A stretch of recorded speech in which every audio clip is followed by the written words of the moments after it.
Assalamu alaikum, Dr. Bushra Hashmat here from Aesthetic Atelier. I am dermatologist and aesthetic physician. आज मैं discuss करूँगी थोड़ा सा acne के बारे में, क्योंकि एक्ने से रिलेटेड जो हमारे पास पेशेंट आते हैं उनकी बहुत डिफरेंट क्वेरीज होती हैं और डिफरेंट मिथ्स होती हैं। सबसे पहले तो बहुत सारे लोग एक्ने को समझते हैं कि इसको इलाज करने की ज़रूरत ही नहीं है, और यहीं पे ही आके प्रॉब्लम स्टार्ट होती है कि जब वो एक्ने को जवानी के दाने समझ कर के छोड़ देते हैं और इन द एंड आपको न सिर्फ बहुत ही बदनुमा से निशान पड़ जाते हैं, बल्कि इतने स्कार्स, गहरे स्कार्स बन जाते हैं जिनको बाद में ट्रीट करना डिफ़िकल्ट हो जाता है।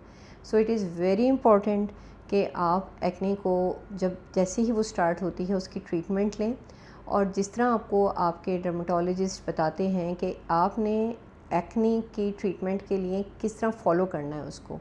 हमारे यहाँ बहुत सारे लोग एकदम से जंप भी कर जाते हैं कि जी अभी 3 वीक्स हुए नहीं थे, 2 वीक्स हुए नहीं थे, और फ़ौरन से जंप कर दिया कि जी इससे तो फ़र्क नहीं पड़ रहा। So we have to follow the acne properly कि आपको उसका ब्रेकआउट कम हो रहा है या नहीं हो रहा, आपको उसमें कितने आपकी जो है ना स्किन अच्छा रिस्पॉन्स कर रही है।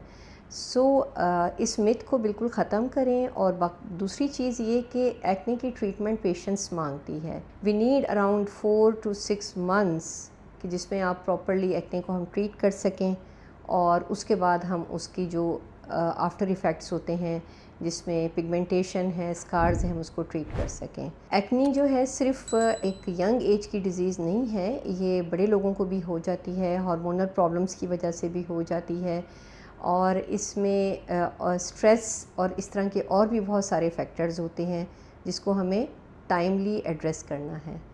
So do visit us and discuss your problem with us. Thank you very much.